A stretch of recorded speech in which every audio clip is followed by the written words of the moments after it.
do not attempt to adjust your settings. We have commandeered this channel and are now streaming our pirate broadcast. This is the Pirate Stream.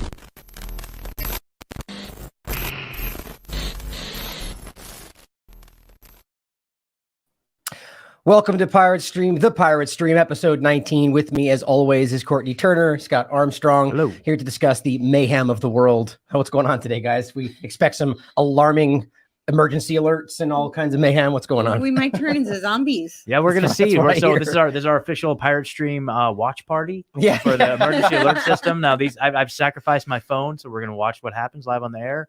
They've got their phones in a double sealed Faraday bag over there. So I've volunteered to sacrifice my phone and my own. I wonder if we should have had one because mine is an iPhone and yours is an Android. Oh yeah. Oh, to test it out? Yeah. See Yep. if Well, any difference there. to be clear, I do that anyway. It has nothing to do with the FEMA test at all. But it's an interesting topic that we're going to start with today, about what this is. Is there any reason to be concerned? Are we going to have graphene oxide activated in our bodies, which is what's coming from certain platforms? And, all of it's, I think, possible. All of it's technologically possible, Yes. right? I mean, there's a lot of different things to discuss, but is it just a bunch of hype to get us to ignore something else? And, there's all these different dynamics. I think we're going to possibly get into the Nobel Prize discussion again today. Yep. And some other things. But, before we get into the FEMA situation, anything we want to get into before we get started about updates on Pirate Stream, I wanted to make sure I just made this point yesterday that we are going to be setting up something for people to donate for this platform. Yeah. And I made sure people know that right now, if you're interested in donating, do it to our respective platforms for the respective work. But we're soon going to set something up for you guys to donate to this organization because we're going to start making some moves. So there you go. any thoughts you guys had on that? Anything you want to Courtenay, what would be a good place for people to support you? There you go. Like donate and anything like that? So you can go to CourtenayTurner.com. I spell my name like Courtenay. So COURTENAYTURNER.com. And I have all sorts of ways that you can support me there. You can just buy me a coffee also. I have that on my website. So yeah. There you go. Well, I pivoted pretty much all to Substack. So I have rebunked.substack.com, $5 a month subscription, or you can be a founding member if you want. But just pretty much that's the best way. I used to do Subscribestar for like bonus content. And I'm like, dude, I just scrap all that and I'm just throwing it all on Substack. So like a $5 a month recurring donation helps a lot. So there you go. I think what I'm going to try to do, since I already have one set up, is set up a mailbox for us as well, because I swear that's the way people seem to be going. Yeah. And it's smarter. Nobody's cutting into it. Direct mailing to something like that. So I do have a PO box, and you can message me through the website, and I'll give you the PO box, and you can send checks, anything really. There you go. Yeah. Well, the point is more coming your way. I know, and we've said this many times, but the point is that there is a lot that goes into kind of building this and making sure we're taking the right steps. And in the meantime, we're going to continue to do this show and continue to inform you and have the great conversations that we do. Yeah. So on that note, let's start with the interesting conversation of whatever the hell is supposed to happen today. Yeah. So I just did a show on my channel with Dr. Lee Merritt. We started a new show together. She just had this great title called Dangerous Dames. Whoa. So I thought we couldn't let that go to waste. Yeah. So we started a show, but the first episode we did was on this topic just because so many people were so concerned. And a lot of what we presented, as always, with a lot of substantiated evidence, but it was really was speculation. And then at the end of the day, do whatever you need to do to take care of yourself. And that includes your mental health. So some people are just really anxious about all of it. And if that's you, then maybe just don't watch this today. Watch it another day. Well, I'm going to argue that today is going to be something that might alleviate some of that concern. Totally. Just a very objective, rational overview. I just meant like if you're worried about the technology, then maybe just be just hype for technology. Just take it as an excuse to take, digital detox. And, right. That's always good. Right. It's always good. Regardless of what they're doing, that can never hurt. Yeah. Right. And in case you didn't notice, by the way, we are at the TLAV studios here today in a new setup, the way it's kind of set up. And so we'll probably jump it back and forth. But we also have this set up, by the way, that I'm not going to probably play with today, but we can bring up documents and bring up things on the screen. But it's a little bit learning curve. So we'll get there. But let's start with this, which is, just the general, like what you find when you search for this. October 4th, today, FEMA and the Federal Communications Commission will conduct a nationwide test of the emergency alert system, which, just that point alone, I find uncomfortable that they're able to send things directly to your phones. And people just ignore that. They think that's just normal today, but I don't like that. I want a closed off thing that they don't have access to. Absolutely. So one of the things that people were speculating is that they might be nothing more than they're just trying to determine that they have access to your phone. I'm like, well, that's totally valid, except that we already know the NSA has access to our phone. Yeah, so exactly. They don't need to do a test to do that. Right. Yeah. Well, and I think it's the invasiveness of it all that, I think it suggests that if they're able to send that, I'm not going to say that proves that there's an exchange, that they could take information from your phone, but I think that's very logical. And I think we've proven that they can in other circumstances. Well, I'm really curious to know, okay, so with the Amber Alert system, right, they already have a tradition and a precedent for just being able to, like on the basis of, here's a problem, here's the solution type of situation. To give them some credit. I mean, it's probably a good thing overall, maybe to like help prevent child kidnapping or whatever. But I'm really curious, this current emergency alert system, I wonder how many Hillary Clinton child traffickers are VPs at this company.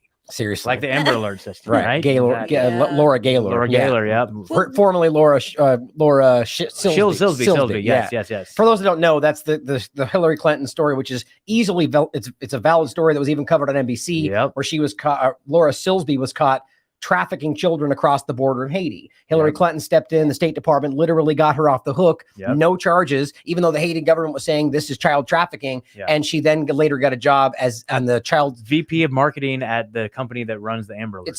It's like Safe Alert or something, right? And she changed her name to Laura Gaylor, and she's still unbelievable. Anyway, go ahead. What were you going to say? Oh, I was just going to say this whole alert system is not actually new. I mean, many of us remember, I remember growing up watching television, you would get the whole this is just a test. And it goes like this really annoying high-pitched sound with all of this chaos on the screen. So I actually pulled up one of the things that I did pull up, and I just thought this was interesting, was from Anthony Sutton. I can't figure out what year, but based on the way the screen looks, and it looks like it probably was from the 60s. And he was talking about, obviously the technology has rapidly advanced today. Now we have things like optogenetics, which really were not being tested at that time. But he just talked about radio frequency and being able to do remote brain interface using that. And he was talking about that with the the radio wave technology. So this is Well, speak to optogenetics for those that, and we've covered it on the show, but for those that don't know about it, because I think that's where this gets interesting on a whole other level. Of things that we can get into, but I didn't plan to get into about how it might be capable, to activate that technology and use something through the TV to affect you is what. Go ahead. Yeah, exactly. So I just thought that was interesting though, because that was probably the 60s, whatever it was decades and decades ago with much simpler technology. I also thought it was interesting because it was through RCA, and I don't know if you guys are familiar with RCA. It was then taken over by Circo, which is a government contracting company. But it's that's like a whole rabbit hole, but they kind of control everything. So Wow. But RCA, most people know of RCA from the music industry. But they were taking them. They do all sorts of other. I think they have something like 84,000.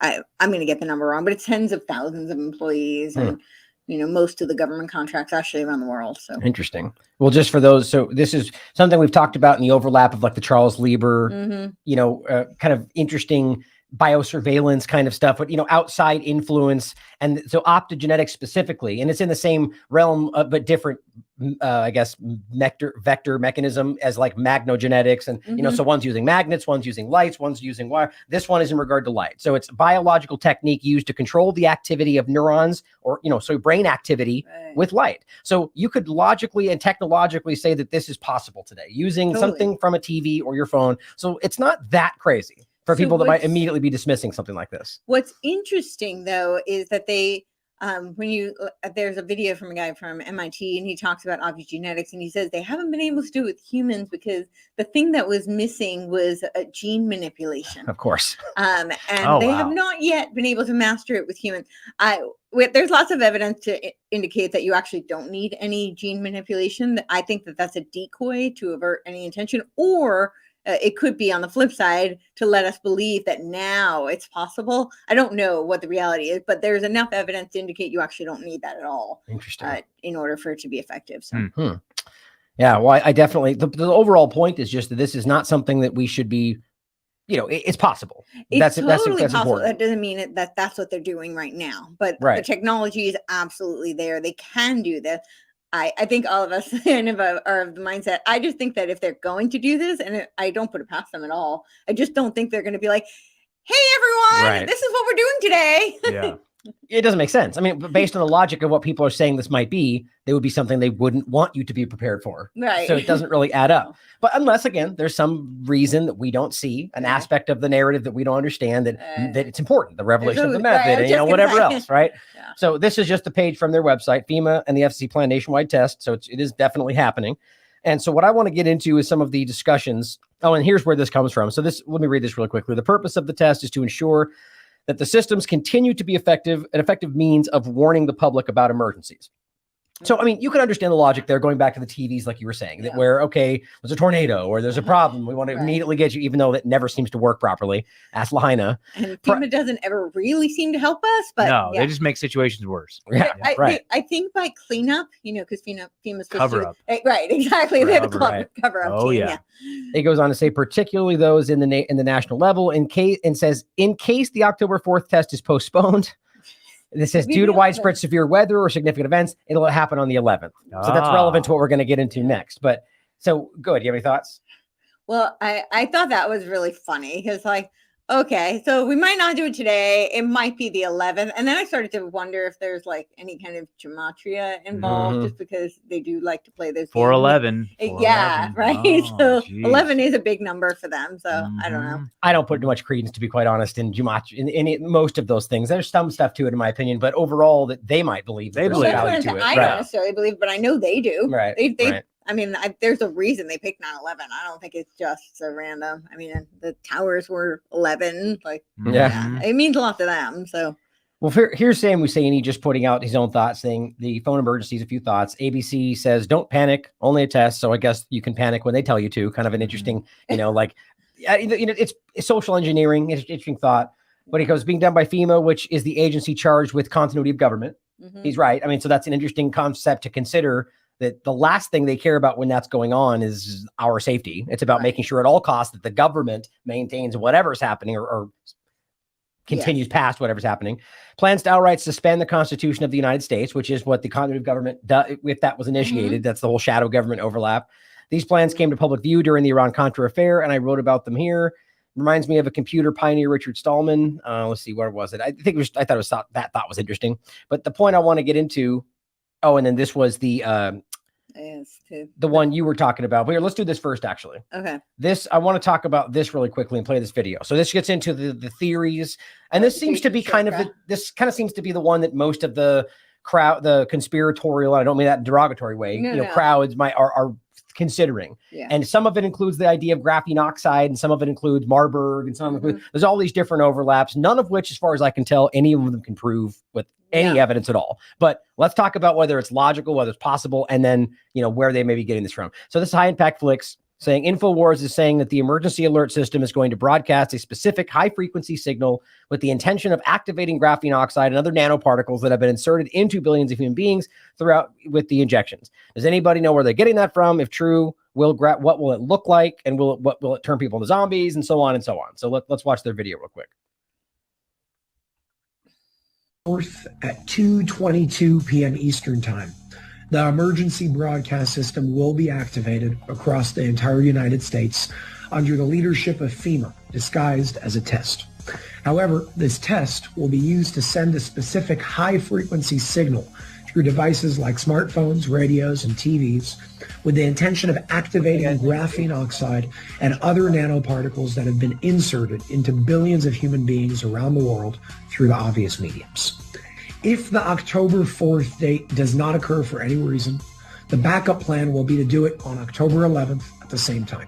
In the case that this is not able to be stopped, I ask you all to shut off your phones and all other relevant devices at 2 p.m. Eastern Time for a period of 2 hours to be safe.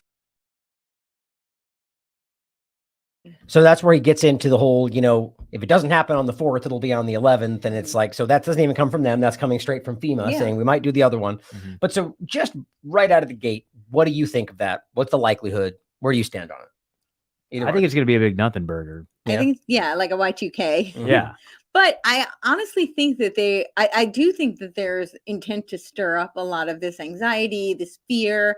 I do think there is an intention in possibly discrediting a lot of the conspiracy circles. There you go. The truth. That's a good point. Yep. Like, oh my gosh, they're all worried about absolutely asinine things that have no, founding. And I think that there also possibly could be a decoy. They could be up to something else. Yeah. Totally, Mhm. unrelated, but this is a great time for everybody to be fixated on this. And so they can do something else and then blame it on this. Well, Yeah. last time they did this, wasn't it like 2020, 2019, something like Yeah. that? I don't remember. Where it was like Trump. It's It was supposed like- to be every 3 years. Well, They never did it. That was the thing that was weird. I thought it was like Oh. 2018 or 2019, but it never happened. But I remember like a lot of the talk. Maybe I'm just making this up in my head, but I remember they were like Trump, and like all the lefties were like Trump's going to send out this emergency Yeah. alert and stuff like that. And that was Wasn't about the wasn't phone. that it? Yeah. Well, the thing was, I think the overlap, and correct me if I'm wrong, the timing was that so he's being censored on social media. So he's going to try to use that to like Right. send Oh, messages maybe. directly to your phones. Maybe. Didn't really happen. But either way, it is an interesting overlap, It and is. now they're literally doing that. But they, from the paradigm side of the conversation, Yeah. Yeah. they can do it and it's okay, but Trump can't, and Yep. the whole thing. But they're not sending the things they would argue he was sending, but anything he would have sent, they probably would have had a problem with. Right. Right. So it's Exactly. same game. But But- that is interesting. Go ahead. But yeah, it is interesting. And also just the timing, because according to FEMA's own records, they're supposed to do it every 3 years, right? Yeah, I'm not interesting. sure. Interesting. Yeah. So Yeah. So, I mean, I guess from my perspective, I see this as pretty much exactly what you guys are saying, right? Yeah. That everything in my gut tells me that this, like the reason that they told you it's coming, it just feels like more of the same kind of Q hype left, Yeah. whatever the two-party paradigm hype or complete dismissal. It's usually, it's usually somewhere in the middle, either Right. not real or it's everything. And it's usually something of in the neither, middle, yeah. And so that's kind of where I stand. But I think what's important today is we go over, what is the likelihood that, first of all, that graphene oxide is something that's in these. Secondly, that it could be activated. Mhm. And then if there's something else that might be in there, could that be activated? Right. And then, the possibility of this being used that way. And, in general, kind of going forward from there, because I know that there are people that have spoken up, like I'll show you Dr. Ryan Cole, who is adamant about the fact that, even going right back to the original, was it the Fifth Column, the original group that came out and was, doing the graphene oxide in the shots. Oh, It was the Spanish group. I forget. The Spanish columna. And we'll get into it. And he has an explanation for why he said that we saw something that looked black. These things, they burned something with their laser they were using. And Yeah. he knows what he's talking about. So Right. it's an interesting overlap. So let's get into some of this. So here's Ryan Cole talking about this. And this is one of those videos that went around pretty broadly. Everyone in the large account shared this woman. And, she's basically saying the same thing, that, this contains graphene oxide, parasites, RFID metals, and all this different stuff. Mm-hmm. And so this is what he says. Now, I'm not saying I feel like that there is some, we'll get into the more documentation about graphene oxide, why it is real and why it's a very real thing for vaccination and so on. But I just don't know. I'm in the middle, I think. And I think that I don't think that it's in the shots based on what I can prove, but I wouldn't outright dismiss it entirely. But here's what he says. Absolute nonsense. They do not contain graphene oxide. Pablo Compras in Spain fried the sucrose in the vials for 90 seconds using his laser doing Raman spectroscopy, creating charcoal byproducts. He effing burnt the toast. One is supposed to laser for milliseconds. The world has been fooled by this horrible pseudoscience. This is cultish groupthink. Focus on the fact that vials contain toxic lipid nanoparticles and gene sequences for toxic proteins. So that's the first thing that I always think that's so important is, whether this is real or not, we're seemingly doing the same thing I keep talking about with Lahaina, where we're missing the forest for the trees. People are grasping for the bigger potential conspiracy in the real sense, which we should be asking, well, but we can prove right now that these things are killing people with nothing else we need to theorize about. Right. And so he's got a good point. Those things are deadly right now. Why do we need to make it in something else? But mostly people would say, well, because it's the truth and they believe it and we should prove it. And so it's interesting. But I've saved this back in March, but I've forgotten to talk about this. So what are your thoughts on that? Because he's a smart guy and he seems to know what he's talking about, but there's a lot of people that say he's wrong. And what do you think? I think I agree with you. I think he's a smart guy. I like a lot of what he has to say. I very much disagree with him on this. Not the fact that we shouldn't focus on what we can prove. I think the nanolipid particle, the encasement, we know that is very, very problematic. We know that's dangerous. We have lots of evidence of all the adverse reactions that we don't need to even necessarily know, what's causing them. We know they are having those reactions. So I agree with that aspect of it. But the graphene oxide, there's so many variables. First of all, we have, at least the 3 big companies, right? Even within those, we've already, of their own admission, we know that there are varying batches. So who knows what ingredients we don't know the ingredients in any of them, right? They have fair, right? But that's a hard thing to then assume because we don't know that that's in it. I'm not saying it's necessarily right. That doesn't prove that it's in it. But I don't think that where I disagree with him is his stance that he's so emphatically, confident that it's not in it, because it is in, as we keep talking about, the flu injections. It's in so many of these other injections. We have evidence that they're spraying it from the sky. So for whether or not it's in this, this specific one, if it's in every single one, I don't know that that's directly really all that relevant, but I don't think it should be dismissed. And that's where I disagree with him, that he's so dismissive of it. It's really, it can also, some of the technology is like a delayed kind of like a, payload type activated graphene oxide. There's graphene oxide, then there's graphene hydroxide. They're very different though. And they're very different, but one can be reduced to the other. Right. So there could be like a payload type of activation where it then gets reduced and then it has, deleterious effect. They're just, my point is, I could go on for much longer. Nobody here disagrees. That's all possible and real, right? Whether it's in the I'm just saying I could go for much longer on like all the nuances and the science. But the point I disagree with him on is that he's so sure that it's not in it. Yeah, we don't know, we don't have any certainty about any of this stuff. There's no like definitive test. Like they don't release the ingredients. Like there's no way for us to know. They could. Blank insert. Yeah, exactly. The blank inserts. Like there's no way for us to be so certain on it. Right. I don't know. From his perspective, I agree with you. But from his perspective, as somebody who knows how this stuff works, who has done these experiments, who has gotten empty vials and tested them, these people are saying that they know that's not true. I'm in the middle going, well, like we'll get into. There's plenty of evidence to show about overlap within COVID-19. We have the documents people claim prove that it was in the original shots, and we'll go over how that's not even technically accurate, but it is. And I think the expose did a great point on this, that there is some residual overlap, residue, which you can prove. So therefore, it's almost provable that there is some minute amount, but does that make a difference in the larger, so you get into this whole thing like that, right? We'll go over all that. But I think what's interesting is it ends up being that we don't know. So therefore, a lot of people then say this is the truth, as opposed to then going, we don't know. So we don't know. Right. But then my point is today, we got people that are saying this is in there. It's going to be activated. So now we're on the next level of the theory. I feel like he's kind of the opposite. Exactly. He's like, we don't know. So therefore it's not there. Exactly. Like, the point. No. Yeah, that's not how that works. Exactly. Because you got this is the kind of game that's played. It's all everyone's false certainty about what they believe, And so my point in showing that is the interesting dynamic of somebody who is on the other side of it, doing the same kind of thing with his own certainty from his own research, right? Here's this is going off the same point, and this is going into the next part of that expose I was mentioning. As Karen Kingston follows up on this point and says, well, Pfizer's R&D documents state that lipid nanoparticles are formulated with gold and graphene molecules. That's not actually accurate, in my opinion. The point is that it does, and this is what I agree with this, just somebody else pointing this out, and this is what I've asked a lot of people, and you can give me your thoughts, experts in this field that will tell you what we're about to see here in this document with the graphene oxide aspect right here on Pfizer's document is a test, essentially. So it's saying it's an analysis step, and you can find this in a lot of previous documentation long before the COVID discussion, not a manufacturing step. Now, it doesn't mean that they lied about it, but the unknown does not prove that it's present, right?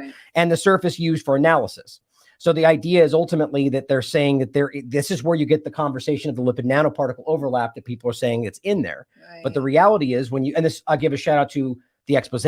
Quite frankly, I don't really like the title because it seems like it's a lot more, but the work they do is always good. It's very clear in the conversation. They go to the document and they make it clear. This is not that we can prove that it's in there with the 99%, but that it is provably in there with this document as we're showing. And this is on the step. The freshly overlaid with graphene oxide, the gold mesh, and that's for the testing side of this.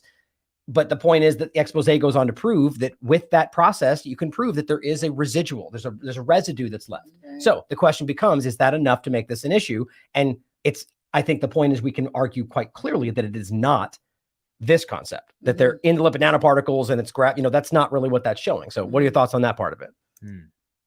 I think that I think there's a lot else that could activate the graphene oxide, which could be part of what's going on too. They want us to think that it's going to be the injected who will turn into zombies, but really way more people, not just the people who have been injected, are going to be affected by graphene oxide because of the other vaccines that we can prove have graphene oxide in them, because we have evidence that there's been graphene oxide in the air. Well, that's an interesting point right there. And sorry, chime in if you want. Go ahead. That's an interesting point right there that, so graphene oxide has been used all over the place, right, for a long time. And so it's not about clothing, even cotton clothing. Right. Yeah. And I'm not saying I agree or disagree with that. Quite frankly, I haven't looked into enough to know what their logic is for clothing and so on. Right. But what I do know is that it's becoming this thing that it's like graphene oxide, and it's like a deadly dangerous anywhere. And I don't know if that's even accurate. It's been used in a lot of benign ways, or maybe I'm wrong about that. Right. But today, because it's become this discussion point about the injection, that it's been sprayed in the sky, then somehow becomes like a secondary point to the conversation of the vaccine. And I don't even know if that relates. You know what I mean? And then go ahead. I was just saying, though, but it could be a great decoy because everybody's worried that, it's only going to affect. I mean, that's the theory. And I get it could be on us everywhere. Exactly. Yeah. And the theory, I think, stems from this, CDC document from preparing for the zombie apocalypse. Which they said was a joke, right? It was meant to be. They said it was a joke, but I mean, really, I don't know about that one. Do you think the CDC has a sense of humor? No. I'm sorry. I'm not saying I think that. I'm just saying that's what they did say. They said it was just a joke or a play on this. But they did argue that it was designed to, instill certain preparedness concepts, but they were using the zombie concept as a joke or whatever they said. They have done that throughout time. I've seen I think what was the other group that just did that? It was like one of these other health groups, and everyone got mad at them because it was really inappropriate. They do try to do that sometimes, but what do you think about it? I don't know. I think that what they're really doing is a bit of revelation of the method. They're showing you, and they're not telling you exactly what they're really doing or what they're really preparing for. But there was then the counter zombie preparedness, which was like the United States headquarters response something. I forgot the name of the actual entity, but they did a counter zombie apocalypse preparedness response. Wow. So I mean, it's not like this was just brushed off as some joke. The government was very involved in doing all sorts of drills and preparedness. How do you take that? Because someone listening to that, are you under the mind that there's going to be a zombie apocalypse? What do you think their agenda is? No, I don't think. Well, I don't. Maybe we could be living through it right now. Have you been outside lately? There's a lot of weird people. Go to LA or San Francisco. You'll see a lot of zombieing around. I mean, a lot of people are under mind control, so I don't know. But no, I don't think there's going to be like the way you see in the movies, zombie apocalypse. I don't think that's it. But I think what they are doing is, I think they've been all along for decades and arguably even longer. They've been doing all of these kind of mind control experiments.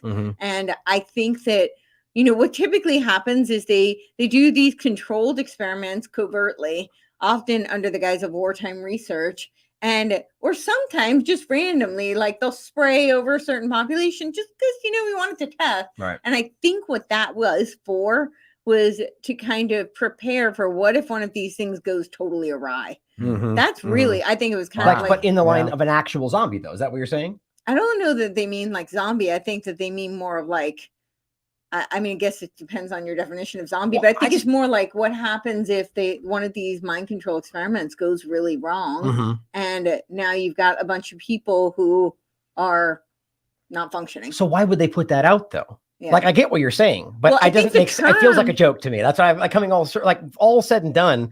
It's kind of the idea. Why would they alarm us? Why would they warn us about the thing that's about to happen? Why would they give us the document that's like, here's how, you know what I'm saying? I just don't think they have sense of humor. So I could be wrong. Yeah. I don't really think they're joking, but I think that I don't think they mean zombie in like the extreme sense of like the Walking Dead kind of thing. I don't think that's really what they're saying, but I do think it's like they do all of these experiments and sometimes they go wrong, and then what happens? And so I guess my point is, I just don't think I'm taking it as literal. I don't think they're necessarily only joking, but I also don't think it's like a real, and I think it's about social manipulation, kind of like what you're saying. Yeah. And that's all it really is. It's just about getting people in a weird mental state. Totally. Like, what's his name? Gavin, I'm blanking on his last name, who I want to make some stuff for TLAV.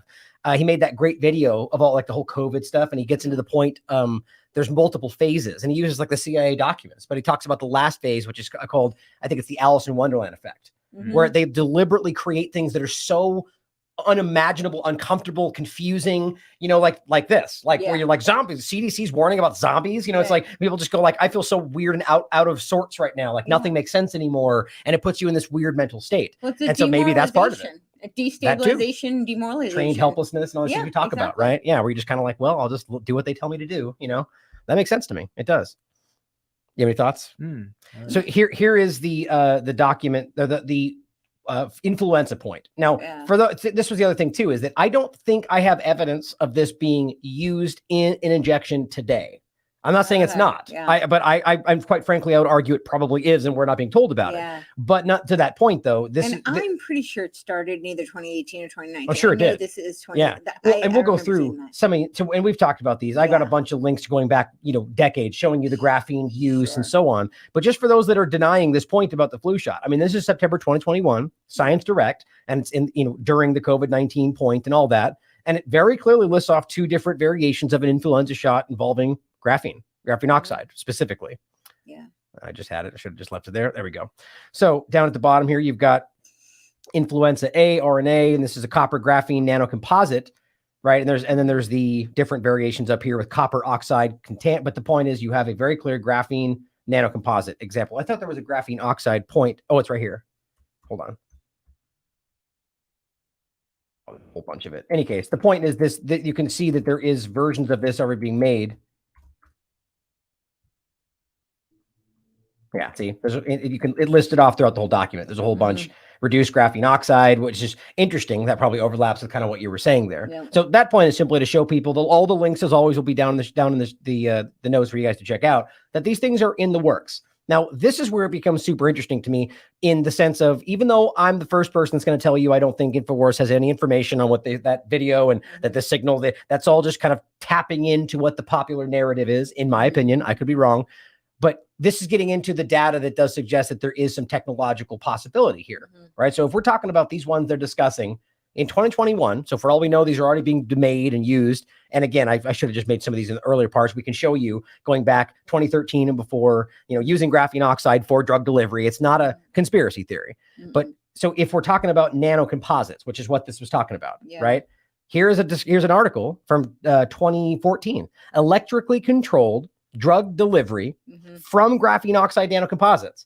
So what this is saying is essentially that you can have these nanocomposites and that electrically control the delivery of the drug from the graphene oxide composite. So logically, logically for the audience, logically, the point is that should this be in your body, what they're saying is, and using optogenetics and other type of electronic, this is certainly possible.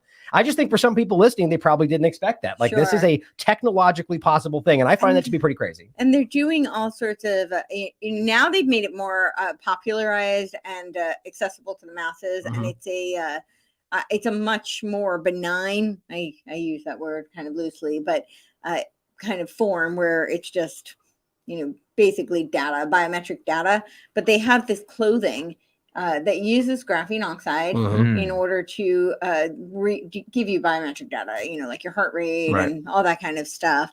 But the military have been analyzing this and testing this kind of technology for a long time. And I don't have enough evidence to speak conclusively about it, but I would just say that what we tend to find out about military testing is what we know about it is usually a fraction of what they actually can do.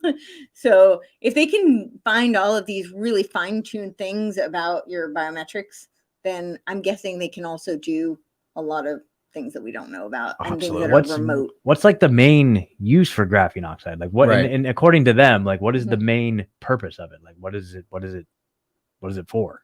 Do you guys know? I mean, it's really multifaceted, but as far as I can tell, I mean, it's in regard to medicines. It's in regard to, the point is it's kind of like this adaptable substance. Now, I'm not an expert, to be very clear about it, but I've only really gotten into this through the conversation of the injection, but it is something that's been used in a lot of, like, picture something like out of these sci-fi movies, like Venom or something. Like it's this nebulous substance that can be electrically manipulated to form different structures. They talk about the nanotubes and nanocomposites and all these different different things that you can use. And then we're talking microscopic, like internal stuff that could then be used to like build structures that could be used for medical purposes in your body.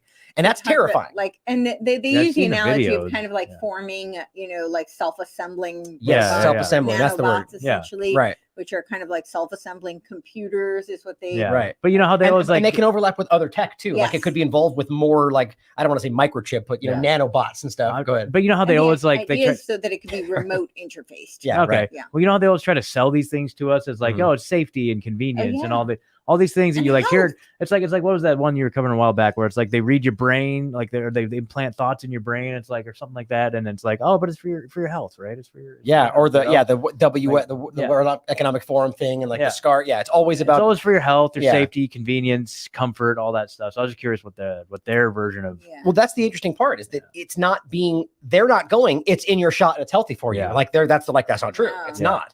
And we have all this evidence, and this is what first made me so interested in this topic. And I still point out from the very beginning, as much as it just like they misrepresent our stance on virus, no virus, there's whoever we're talking about.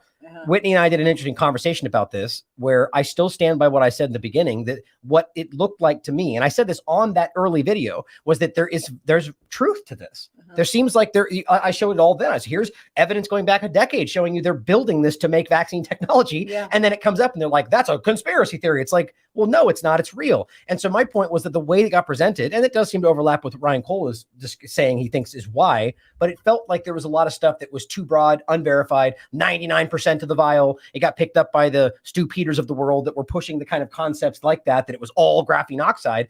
And my point was, well, that's easily provably not true, I think, based on what I could tell. And so what if it was 0.01%?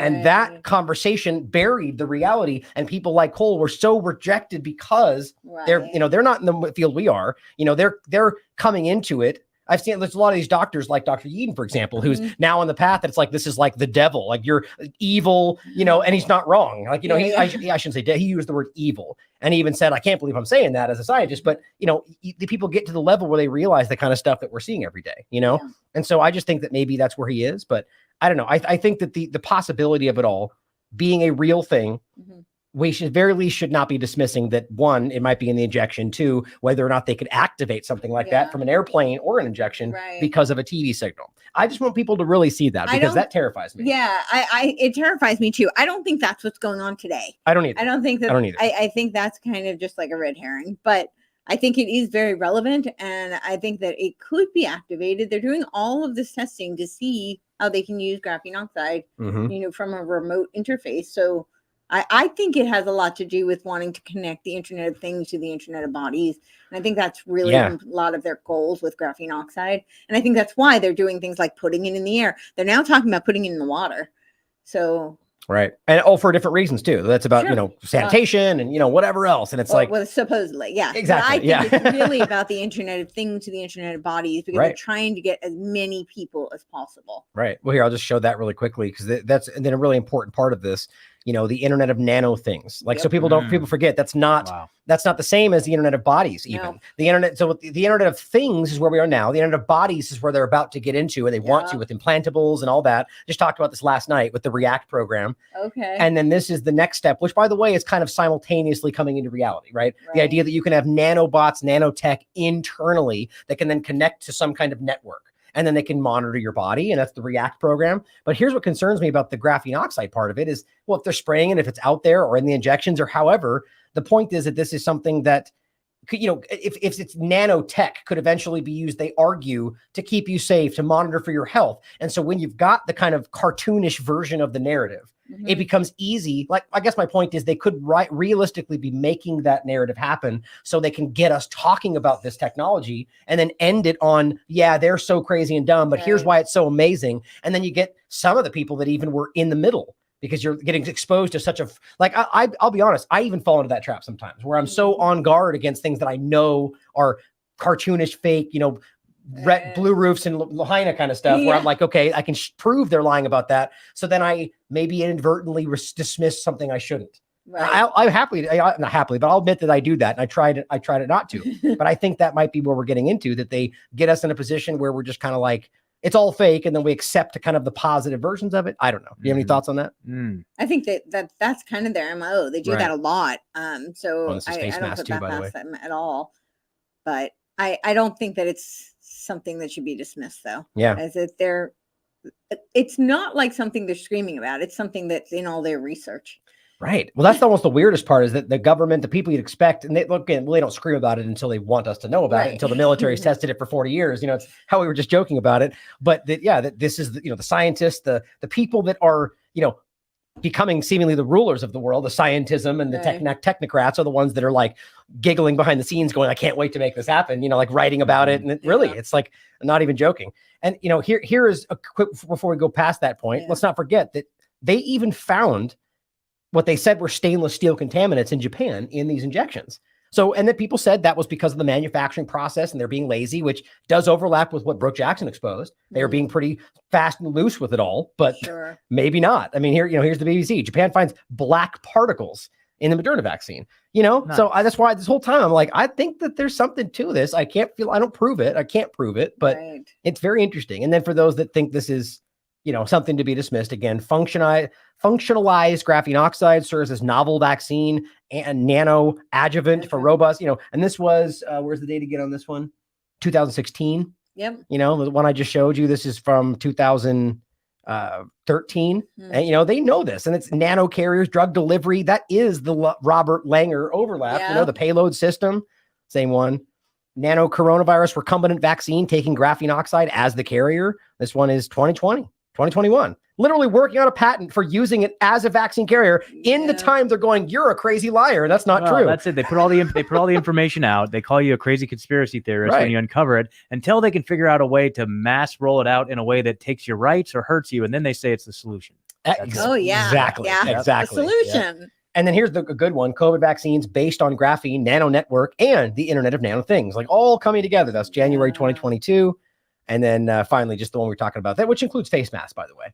Internet of Nano Things. And this was the graphene. What is this? Internet of Nano Thing face masks? Yeah. It was in the face mask. Right. That was the thing I kept saying. And graphene oxide. In 2020, I kept telling every restaurant I went to, they would hand me those blue masks. I'm like, that has graphene nanoparticles. No, thank you. And they look at me like I have 10 heads, but they can't unhear it. And I bet some of them went back and did some research on it. So okay, I think I heard about that, but now this is just what ties it all in. Like this is the mask cult. They're just they're just absorbing graphene in their freaking face. I don't know if that's I trust your logic and your research, but I haven't seen that where it is something that was proven to be on the face mask. Did you I'd love to see that. Woven into it. I wouldn't surprise me. Woven into it. Yeah, I'd have to go back. That was back in 2020, but I'll see if I can. Crazy. I know. I'm like, I wish I was more organized with all my research and I kept those things in files. Right. But unfortunately, especially at that time, I was just going crazy, diving into everything because I was so frustrated. But I'll see what I can dig up. Yeah. And then last, I just want to show you that there was even an overlap with the PCR test, right? Graphene accelerated PCR technology. A short review on the RT PCR graphene-based materials and the COVID detection. It's very interesting. It's so all that being said, I didn't research that, but I remember hearing people say that. I was terrified of the PCR test. I was like, I want nobody sticking anything on my nose. No way. Well, I make this point all the time. They still literally, I think we know now, logic, and even then the graphene point comes into play with what the point I'm about to make is that they never logically explained why they were jamming those things all the way to the blood-brain barrier. Yeah, that's so insane. Nobody wants to talk about that. It's unbelievable to me. I kept making the joke that I prefer not to be nose raped.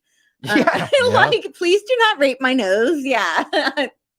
This is a safe space. But yeah, it's right next to the blood-brain barrier. And there are people, especially children, which just breaks my heart, who would start bleeding. Yeah. There was a kid that had, what do they call it? There's a name, not encephalitis, but they had a leaking of the brain, like there was liquid, and it was super serious, not that was all that common, but it because we now know that there was no logical reason. They're swabbing inside your mouth now, or whatever. Right. It's like, there's no reason to do that. Oh, in China, they were swabbing your butt. Was that ever actually verified? I do think that happened based on the media. Yeah. But did that actually happen? Do you guys know that? Because I know there's so much Chinese stuff. I just saw the media flashes of it, but me too. Yeah, I can't. I just was like, probably. Probably. What else is going to happen? It's so crazy. But I just thought the other day, I was like, I never actually verified that did happen. And it's just one of those things that's like, like the got the joke that then became the real part, Right, which did right. happen. I made that point yesterday. I joked about the toe part of it. I can prove it. Before that ever became a thing, I'm like, well, it actually be COVID toe. And then like a week later, like, holy shit, there's COVID toes. That's a real What's thing. COVID toe? It was some where they have the purple toes or whatever. I think it had to do with like a Circulatory. but I don't think it was because of COVID-19, you know, Right, but right. that's it. Just my point was they were, and I just made this point about the long COVID overlap where they admit that they pulled in over 200 symptoms to be long COVID. It's such a joke, but that they were pulling in anything, you know, oh, my eye feels funny. Must be COVID, you know, anything like my hair's fall must be COVID, you know? And so I made the joke at the time, like, oh, my toe hurts, must be COVID. It just popped into my head. Right. And then like 2 weeks later or whatever it is, tell me in the chat, you guys remember, there was like, oh, the purple toe thing. And I'm like, are they making fun of me? Like, are they mocking me? Yeah, it's crazy. Absolutely crazy. Yeah. Well, let's do a final wrap on that one topic, and let's go to the Nobel Prize thing. So, well, right now it's 1:05. So I know. We got 15 minutes. 15 minutes. 15 minutes. So we'll stay live until then. Either way, let's make sure we're live. Totally. And I just sent you another thing too to your signal that Shelby from Unjected sent me. And I was like, oh, it's a great resource. It's a great resource. But you know, we could wrap this topic up. But it was a good little. Is it for this topic? No, it's more with the next topic. But okay, we'll look at it. We'll go there. But so in just the general part of this topic, you know, I feel like just in the quick time we did it, you know, we did a pretty good overview of the technical possibility, you know, the fact that there's a lot of hype, I think, that we can't prove, but still could be true, you know, and then the ability of how they could realistically use these signals to do something that would affect your brain and all that. But, you know, I think we're all in agreement that it feels like mostly hype, right? So what else? Anything to add on the topic? I don't think so. I mean, let's just, we're going to see. Big countdown here, boys and girls. I do think the lipid nanoparticles are a real concern. Glad you said that. And I know that the whole Marburg thing, I don't think that that's valid. I think that that's just, I actually think Marburg is more of an electromagnetic triggered kind of toxicity. That's just, you know, my perspective on it. But I don't think that that's what's going to happen. But I do know that there's a lot of documentation, which is probably what sparked, you know, like in the PrEP Act, that whole countering Marburg virus. They had a whole document on that. So I think that that's what's sparking some of these concerns. But the nanolipid encasement is a real issue. We do know that. Absolutely. And the parasite issue, because it's like the hydrogel, which mimics, which overlaps with the same conversation, right? Yeah, the DARPA stuff. Yeah, exactly, mimicking a like biological parasite. Yeah, it's gross. It's incredibly creepy. Well, I'm glad you said that. I actually forgot this point, and then we'll talk about the Nobel Prize, you know, DNA contamination, all that. Yeah. But this was Kevin McKernan, and this overlaps with that same topic actually, so it's kind of a good segue. Is he's been? Let's not forget that he, as far as I can tell, was the first person to truly break the story about the DNA contamination. It's kind of, you know, everyone's doing their independent research, which is great, but let's make sure we recognize that he was the first one to call this out. And he just points out they already knew. 2005, this document he links down here, it just simply shows you the role of plasmid constructs containing the SV40 DNA nuclear targeting sequence in cationic lipid mediated DNA delivery. Cationic, yeah. So, and he's basically just pointing out they already knew this mechanism existed. And to my point was, this person goes, hey, explain it for the layman, right? So here's what he says. In the lipid, and I think this is so interesting, overlapping with the possibility of what may be released, maybe not graphene oxide, maybe something else. But he says in the lipid nanoparticle, it's in the lipid nanoparticle and part of the SV40 mammalian promoter. Carpet bombing the genome with mammalian promoters is an unnecessary risk. And this is even more interesting. He says Moderna doesn't have that, but it does have 3 times more mRNA. What I said yesterday in the show was that to me sounds like an experiment. Like, let's put both these options out and see which one has the effect. Well, that's what I was talking about before with all these different batches, not just within the different brands, but even within within the brands, they have all these different batches, and they've admitted that. Right. So. And then, you know, then that speaks to the point about whether that might be exactly something that they might have tested and used and pulled back and, you know, all these different things. But yeah, I just find it really interesting. So even if, let's just say, let's box out the graphene point in general or Marburg, whatever we're talking about, it's just as possible that there could be something that may indeed be released based on these things, if that has an effect to, you know, I guess my only thought on that was, and the idea of releasing something is that the idea would be that it would break down the lipid nanoparticle. But if you're going to do some kind of a signal that would break down the lipid nanoparticle, it would logically also break down other parts of your body. Yeah. We're talking about fat, right? So to me, that doesn't really make sense. Honestly, here, the reality of this is that if you try to think about intention, because a lot of times if somebody's going to do something, there's a motive behind why they're going to do it, right? And they have the technology, as we were talking about, even back to just like radio wave technology. They have this technology now with optogenetics, with all these different frequencies, where they can do all sorts of remote controls, whether it be behavior control, whether it be they can kill you, directed energy weapons. I mean, there's lots of things they can do.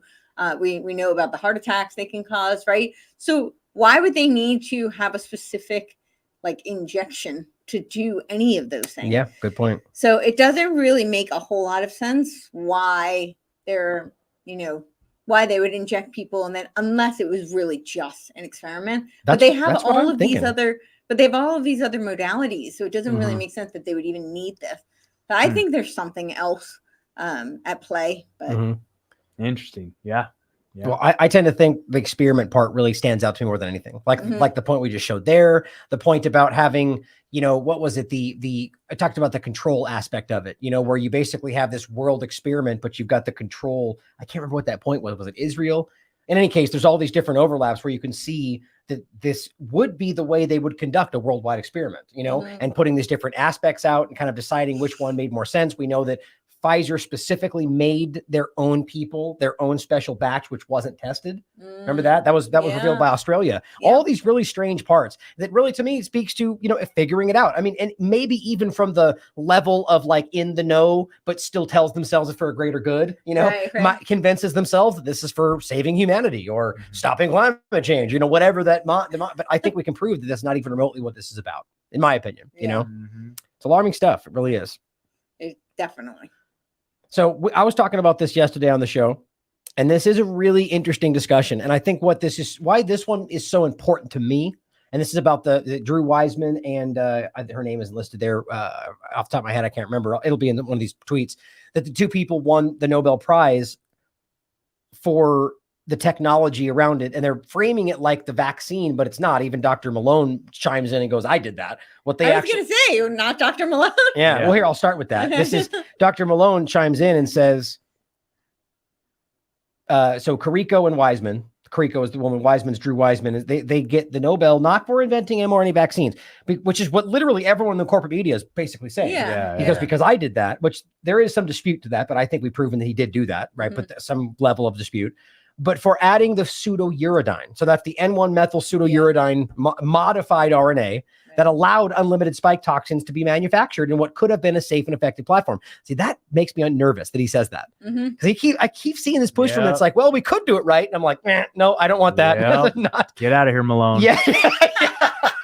But aside from that, it's an interesting point because Scott, you put up this great article on our Substack. What's the difference between mRNA mod RNA? And this is that big point that it is very important and different, and that's actually what he goes on to say here. Oh no, this wasn't the one. Basically, just the point is that is what. Oh, it was. I didn't include it. It was Dr. Minotti that chimed in and said, "Do you see what's happening? They win the Nobel Prize for making it toxic." Yeah, like that's it's so incredible to think about, And let's not forget Nobel, wasn't he like the one who created the bomb? And there's a lot of conversation there for sure. I mean, the fact that they just become, whether it always was or not, ridiculously politicized from Obama to other people. It's just, it's not anything legitimate in my eyes anymore, or maybe if it was. I don't think it ever was. Right. But so this brings us to the point about here's Drew Wiseman, who just won the prize for this in 2021. Discussing this and blatantly lying about every single part of it that we can now prove he's lying. They knew that this stuff, what he says is just mRNA, just like in your body. There's no difference. And he just wins. He wins the Nobel Prize for the pseudouridine modified RNA. It's incredible. So let's listen to this and let me know if you want me to stop and chime in with some comments. So how can we be sure that this vaccine will not cause long-term negative impact in humans? Like that's one of our big questions that we hear a lot. So, I mean, the first is to understand what the vaccine is. The mRNA in the vaccine is identical to the RNA in your cells. We can prove that he knew that wasn't true at the time. Prove that. So the RNA in your cells isn't causing long-term adverse events. So the RNA in the vaccine won't either. The RNA is degraded probably within a week. It's completely gone. And we can prove that's also not true, right? Yeah, and this that is was that whole Van der Bosch. That was, we made a huge That too. mistake. Yeah. Well, but there's peer-reviewed science. Like I think I brought up two of them. Or there's multiple studies. Oh, I think I've got them right here. There's multiple I keep tagging them under Red Cross because the same point they keep making, that it doesn't circulate the blood. But here it is, peer reviewed, January 17, 2023. mRNA vaccine sequences circulate your blood up to 28 days. Right. So maybe he didn't know it then, but I argue that they knew that because he said mRNA and not mod RNA. But let's just play devil's advocate. Mm-hmm. What if he actually really believed that? Then what is the point? If it just dissipates, then why do you need the argument is that it's supposed to deliver the lipid nanoparticle is supposed to deliver the instructions to your shoulder muscle, which we all know it doesn't stay in your shoulder. They still weirdly push that in some cases.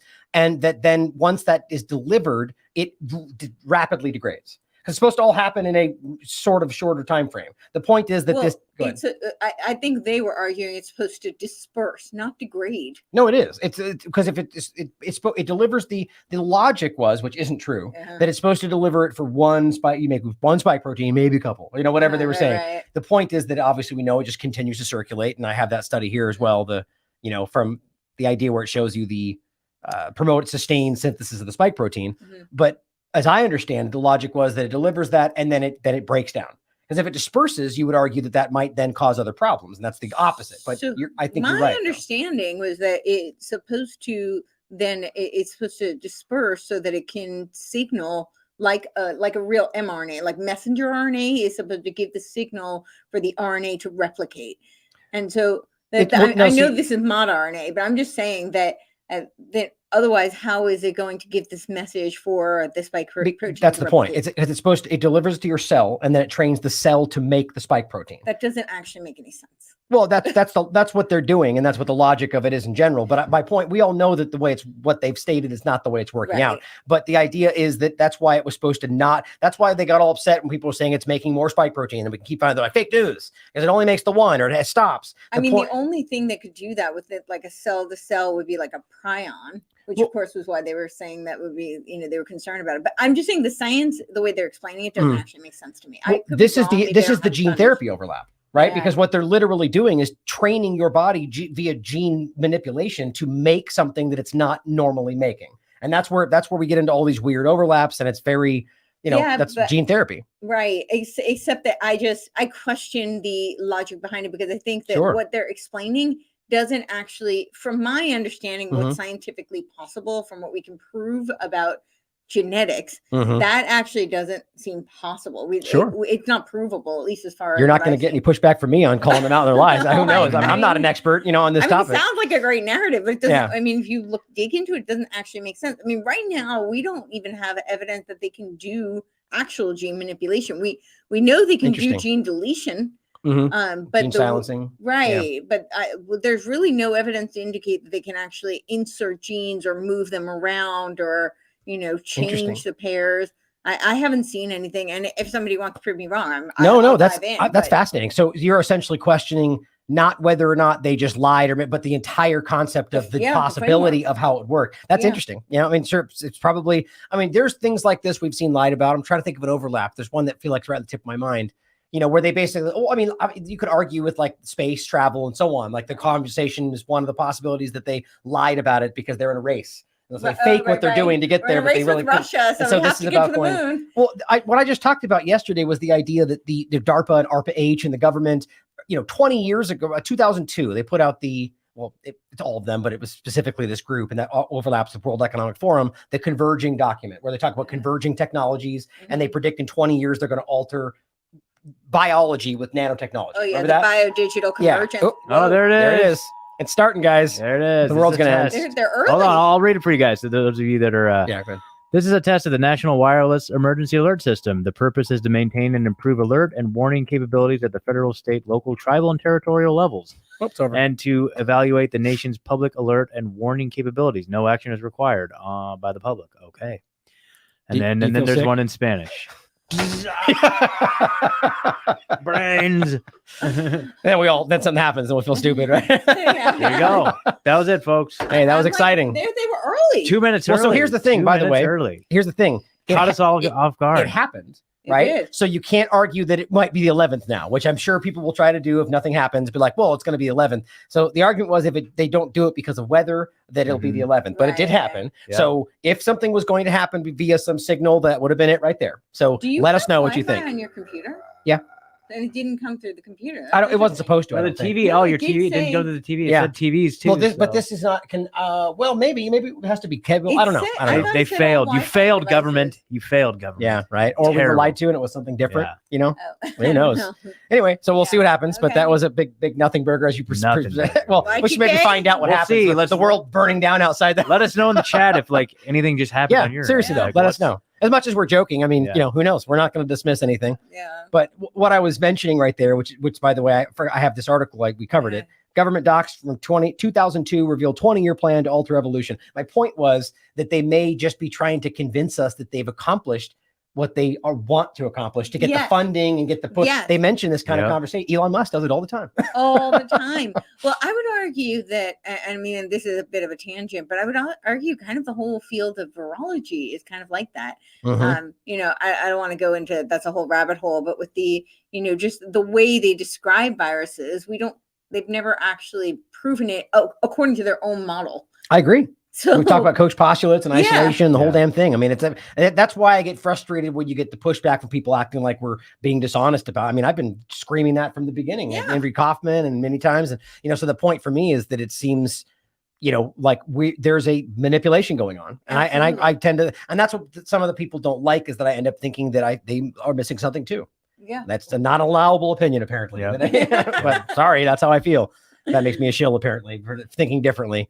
But Yeah, but I of think it's an course. important point to all this. Yeah. Even getting into like the vaccine idea, the graphene oxide, you know, this a core concept is about fighting something we Well, can't see. You know, Yeah, and I think another really important like adjacent point to this is that science, oftentimes we have models, right? Mhm. Models are, unfortunately, this day and age, if a model has been used for a long period of time, we take it as fact. Right. It's not a fact, it's a Right. model. And the whole point of the scientific method should be that if new evidence or new data points present themselves, we should be able to question the model. Absolutely. The model is not a fact.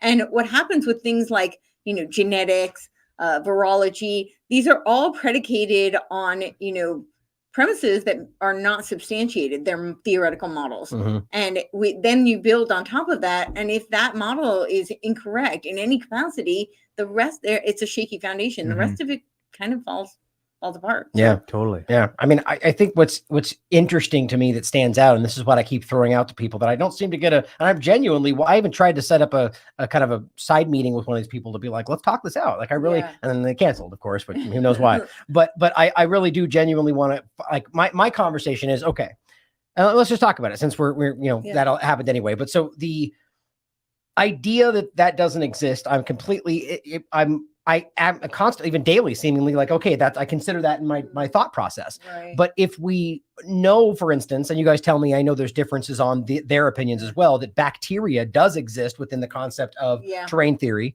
that alone could simply mean that we're either being lied to about where the protein comes from, since Right. protein comes from anything that was alive or was ever alive, right? So therefore bacteria has protein. So Yeah. this could be weaponized protein, spike protein from bacteria. And we're just being Sure. lied to about it. So people Okay. that think viruses don't real dismiss the whole reality of it, or, you know, Right. or all the any ways you could Yeah. play that. And so- Weaponized microzyma, right? seriously. Yeah, Or what about virus-sized transistors, which we at least Right. are told are real. So all these things being possible differences than what it might be a viral component, why wouldn't we be able to consider that? Even through what they're saying is what's happening. Right. You see, what that gets dismissed though. What are your thoughts? Totally. I think it's a little bizarre that because some of the terrain theorists have now projected this onto bacteria, but bacteria is different. We actually can see bacteria. Mhm. It's a much, much bigger particles. We can see bacteria. What are the expert level people like? You know, what is like the Cowans and the Kaufmans? What do Mhm. they say about that? I'm pretty sure they say that does exist in terrain theory, right? Yeah. I thought Oh, so. well, some of the experts, quote unquote experts, right? Right, But right. yeah, so some They of do know them- what they're talking about. Yeah, some of them. Yeah. Oh, well, I mean, I like all of them. I Mhm. mean, it's not to, you know, I'm not trying to be derogatory to any of them, but it's more just to the term expert. Yeah, right, you know. right. But I think that most of them do acknowledge that bacteria exist. Some of them seem to debunk it altogether. Mhm.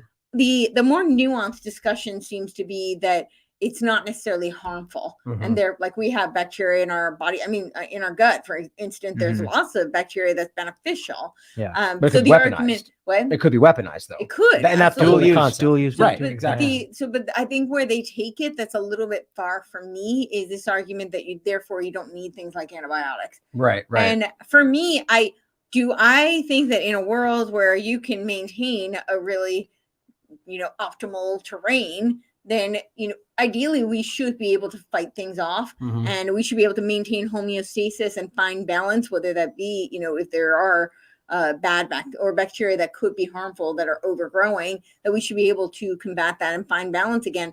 But if you're dealing with something that's acute and you have a, very high toxic burden and it's beyond your, current threshold, Mhm. antibiotics can save your life. I mean, I've Right. experienced Yeah, that. I agree. So to dismiss them, be like, nobody should use them. I think it's got to be like a risk, benefit analysis. And I think that has to be personal, and there's bio-individuality. Mhm. So I'm not denying the fact that, ideally we can maintain a terrain where we don't need to take external, pharmaceutical, but I just think sometimes this idea that they're never needed, I think it takes it a little bit far, and it can be dangerous. Yeah. Well, what about like the idea of like a chemical, right? Exactly. Like Toxicity. Right. That's like that's Yeah. within the terrain argument. It's like toxicity is absolutely. one of the main. Virus means Yeah, toxin. exactly. And so Right. it's like, when we get sick, we get, any sort of ailment, like that's caused by, toxicity, malnutrition, stress, I agree or with EMF completely. radiation. Like that's Totally. the paradigm of Yep. like the terrain model. What I mean though is that, like, let's say you take a chemical Yeah. that is weaponized or just used because it's dangerous Yes. in some way that can be used in an injection, in a bomb, whatever, and then they just say virus. Oh, yeah, I think they do that all the Exactly. time. Well, here's my logic. So then you get people that might go, that's virus, you're lying, so we don't that's a whole fake story. Right. But people are being hurt by it. And this is the whole point that David Martin made in his discussion. He's like, I'm not trying to litigate all this. Exactly. We yeah. can see that I like people are that. being hurt. Right. And and I even like what he said in an interview. And he had a great we talked about his interview with Alex Zek. Okay. And he made a great point that I love, where he basically said in a much more elegant way the thing that I always say, arguing from within their narrative. His point is, it doesn't matter in the case that I'm making whether it's true. But in the case that you can show they wrote this down, the patent for whatever it is, then you can see that they said they used that in this thing, and they're lying about both of those. That reaches the average person. Yeah. So there's a reason to do that, to inform them that you're being misled about all of this, and not whether or not that's even something as a basis of reality to start the conversation. It's a lie. We're talking about them lying to begin with. Right. But also my point that he's saying that people are being hurt, Mhm. right? So you can see that. And he said on the interview with Alex Zek, he doesn't think that virus has ever been proven. He doesn't think that that's what's happening here. Just simply that we do see that there's something happening, and he disputes whether it's being transmitted. Right. But why? So when we talk about it in the context of the government narrative, it just all this information gets dismissed by some of those people. And I think that's the bigger problem in there, is that there are clearly anomalies, chemicals, virus size transistors, bacteria.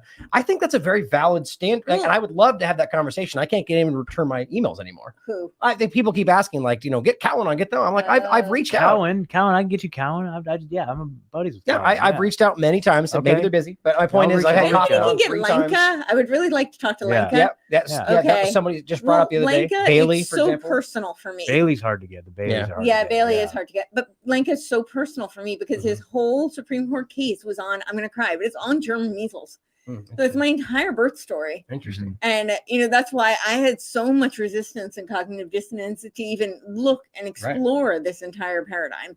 So I would really just love to talk to him because, I mean, and not just be selfish, but I think it would be helpful for other people, because if I can examine it, then, I think there's a lot of possibility for other people.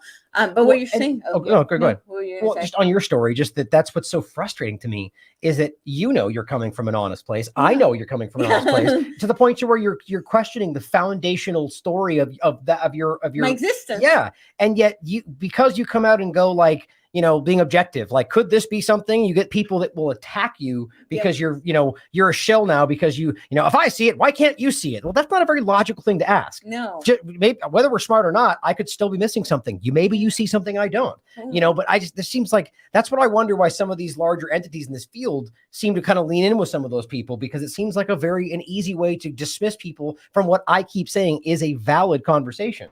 Yeah. You know, but people are getting like maybe the different people like that, the people in the virology field that are very intelligent that just need to see not an emotional argument from people online, but like and maybe they won't. I don't know. The point is, maybe they're also just very myopically seeped in their exactly, paradigms, right? exactly. It doesn't have to be that they're inherently dishonest, right? They just, and I think that's a problem is that the objectivity part of it is so very important. But anyway, I was just going to add to what you were talking about, like with bacteria and the chemicals and the toxins, right? So we know they weaponize. I mean, bioweaponeering is a thing, and that's a whole branch of study, particularly within our military-industrial complex. So I don't know why we shouldn't question that and what they're doing with all of that. That we know exists. Exactly. Whether it be with bacteria, now there's talk of using like old beer facilities to breed things like Ebola, and of course, I don't think they're talking about any naturally occurring. I think they're talking about weaponizing bacteria.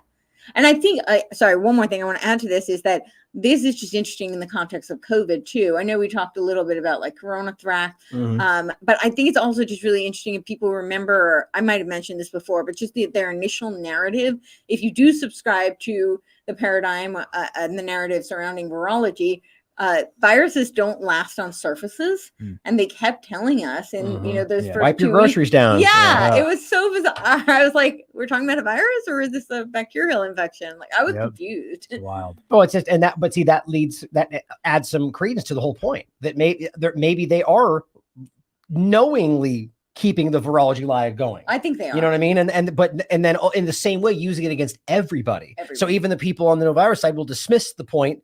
Because I guess the overall point there is just stand back and ask whether that might be the whole manipulation that they're using and knowingly using things like bacteria to hurt people and then framing it in a way they know will be dismissed. That's an interesting thought. You know, I question everything. I think there's a validity to that. Yeah. Well, we are over our hour in general. We were going over the DNA contamination. That thing I say was just a good resource I wanted to shout out for people. Well, no, I wasn't going to end. Go ahead. Oh, okay. Go ahead. No, never mind then. Well, but we can get into it. I think what I was going to do is just kind of wrap up the Scientific America thing. Yep. Yeah. So let's the video I'll include. You guys can watch it. Basically, his overall point is the main part you heard, the lie about the mRNA, and then goes on to say that it's completely harmless because of all these different things we know aren't true. Right. I mean, it's just provable today, which is crazy, and that the only thing is anaphylaxis. Not myocarditis, even though we could prove it in 2021 and now prove that they knew that it was there and were hiding it. Right? It's crazy what we can see today. But I also want to include Dr. Andrew Bostom points out something really important, which is going even further back to 2018. You have Dr. Drew Weissman, and here he is writing. This is the article's mRNA Vaccines, A New Era in Vaccinology, 2018. Drew Weissman, right there. It's under a category here. There it is. So here's what he says. The requirement for safety in modern prophylactic vaccines. Oh, it starts right here. Actually, where was it? Right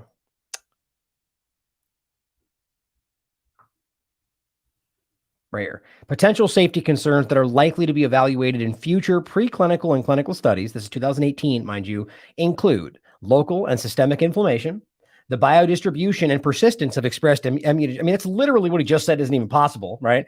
Stimulation of autoreactive antibodies, and potential toxic effects of any non-native nucleotides and delivery system components. That's the mRNA, lipid nanoparticle, mod RNA rather. A possible concern could be that some mRNA-based vaccine platforms induce potent type 1 interferon responses. Well, that's quite literally what Dr. Peter McCullough and others and Stephanie Seneff found, right? Right here, suppression of type 1 interferon responses results in impaired innate immunity. I mean, what the fuck? And they dismiss this. It's crazy to me. I mean, it's just so right in front of us. Oops. Okay, good. I didn't close that.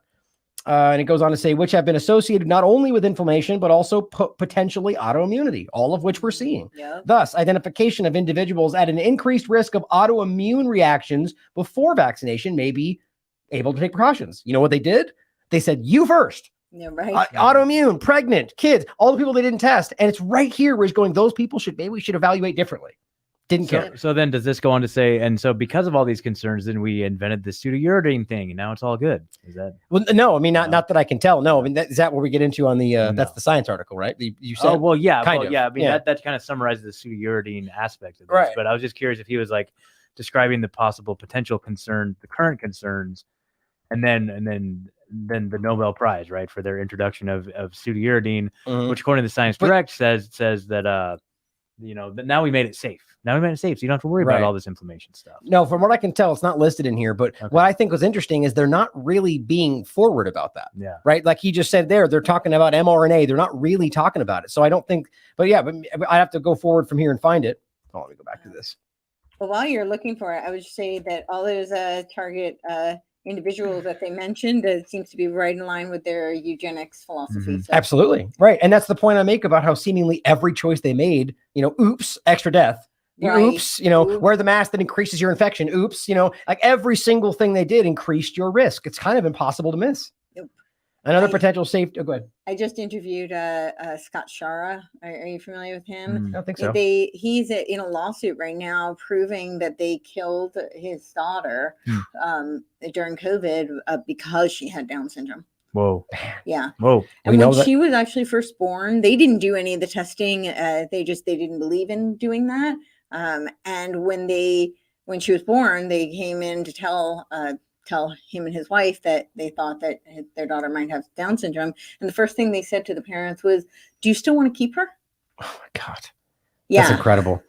Wow. I mean, the thing that blows my mind is that you saw this in Germany, you saw this in the UK, on the surface, eugenics, people like the UK was the worst as far as I could tell. People with dyslexia getting DNRs, do not resuscitate. Like there's no explainable. His daughter, do not resuscitate. Yep. There's just no explanation for that. Like dyslexia is a mental There's a lot learning of evidence to disability. indicate that actually our school education system is causing dyslexia. Probably. Probably. Would surprise me. But I just think that's so disgusting. We can see all this. And, so your point is that it seems like in another way they were, doing exactly the opposite of what they say, safety. It's the opposite. Another potential safety issue could derive from the presence of extracellular RNA during mRNA vaccination. All of these things have been called out by people like Mercola, Dr. Cole, and they get dismissed as fake news. Extracellular naked RNA has been shown to increase the permeability of tightly packed endothelial cells and may thus contribute to edema, which I looked up. It's just another weird illness. Another study showed that extracellular RNA promoted blood coagulation and pathological thrombosis formulation. But blood clots are fake stories, though, guys. It's not actually happening. It's all right there. Yep. Safety will therefore continue to be evaluated as different mRNA model. And then we didn't do any of that. I mean, it's just unbelievable. And we don't have to play this, but this was just a further example. This is from after they won the award. And this is a Chinese journalist asking, well, since we don't have any long-term data, does that, are you have any concern there? And all of them answered exactly the same way. mRNA is very transient. It goes away really quickly, like all the same stuff today. And we know they know that's not true. But even crazier, they list off myocarditis as, one of the small things. Oh, yeah. That was also a fake story 30 seconds ago. Wow. Unbelievable. And then Scott found this before we started. This is on Scientific American. Oops, let me get this highlight so I don't lose it. Okay. And this is the title: Scientists Behind mRNA Vaccines Win the Nobel Prize. And the part that stood out was really interesting. It says the team found a way to modify mRNA, which is weird, seeming how they don't really want to talk about. Again, even in this one they just discussed, they invented mRNA. They talk about mRNA, right? So they're still lying about it. But it says a way to modify mRNA to be less inflammatory, which is the exact opposite of what it's doing. Yeah. The modified RNA is hurting people in 1,000 different ways, replacing uridine, one of the building block molecules, natural, with a similar molecule called pseudouridine. So it's exactly what we've been talking about. Yeah. They also developed a more efficient delivery system that used lipid nanoparticles. Well, that's not even true. That Robert Langer was the primary person, I think, created the payload delivery system using lipid nanoparticles. Yep. And then Charles Lieber kind of added to that a bit. Yep. But this is just them seemingly what Scott and I were saying beforehand. This seems like they're trying to redefine or rewrite the history of how this all happened. Yeah. Sounds like an accurate assessment. It's crazy, man. Yeah, pretty crazy. But here we are where they're winning prizes for things that are still killing people. And even Dr. Anthony Fauci can write an article about how it didn't work on cell.com and say, we need to do better. We'll figure it out. And they're just marching forward. It's just that crazy, man. There are a lot of Nobel Prizes for things that were totally fraudulent. Right. I mean, Watson and Crick didn't even deserve the prize for the DNA. Oh, right. Well, yeah, exactly. That's something we should do a show about. We should totally do a show on that. Man. Yeah. I don't know. Are we ending on that? The only other thing I was thinking was, I mean, we could touch on it, but the McCarthy incident. Well, if you want to, I mean, we're about 20. I mean, we Okay. don't have any set time, but we usually do about an hour. So it's up to Sure. you if you want to get into it. But I quite frankly, oh yeah, I might dip out real quick. You know, I'll be right back. We'll wrap. We'll be right back. We'll wrap. Okay. I mean, Oh my Yeah, God. that's Oh my fine. God.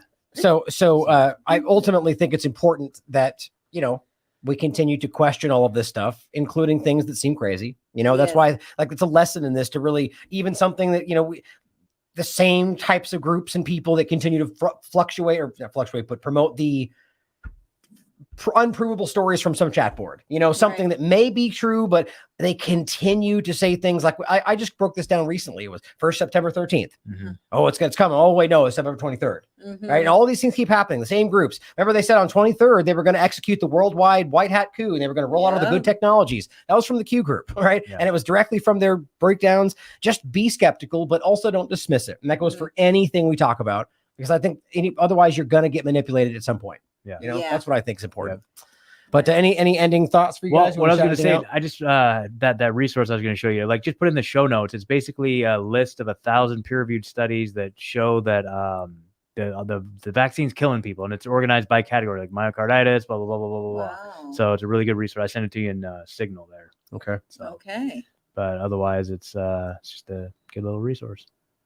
Awesome. Yeah, Is that it? that's it. Okay. Well, I mean, I don't know if we're doing like wrap ups here. No, well, I'll include it. I'll include it. Well, we okay. should just talk about it next time. Yeah, I saw this actually shared, I think, by Meryl Nass. I forget who Mhm. shared that, but yeah, good. A lot of important.